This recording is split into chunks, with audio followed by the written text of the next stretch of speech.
Imagine walking outside your home into a cloud of chemicals so thick you can smell them in the air.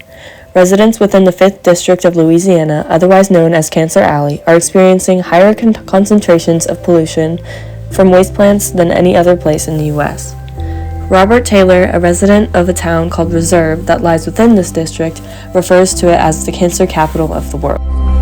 But we know that people in this little town is suffering at a cancer rate that's 700 to 800 times that of the nation. Environmental racism, in which pollution is targeted towards minority communities, has been confronted at the intersection of the environmental justice and civil rights movements. Before 1987, environmental racism was not a familiar term, and very little was publicly known about the oppressive living conditions in minority communities in the southern U.S. In 1987, the United Church of Christ published a landmark study titled Toxic Wastes and Race in the United States, spurring significant academic and governmental attention about previously overshadowed environmental burdens of low-income communities and people of color in the United States. The report discovered that in communities with 2 or more waste facilities, or one of the nation's largest landfills, the average minority percentage of the population was more than 3 times that of communities without facilities, 38% versus 12%. Robert D. Bullard is a sociologist confronting environmental racism from the front line. His scholarly career took a significant turn when he published his seminal work in 1990, Dumping in Dixie: Race, Class, and Environmental Quality.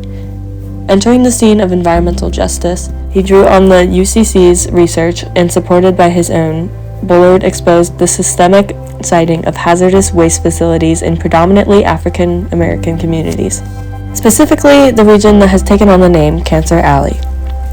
Through empirical evidence and compelling narratives, Bullard's book illuminated the glaring reality of environmental racism, wherein marginalized communities bore the brunt of the environmental degradation and toxic exposure due to discriminatory practices.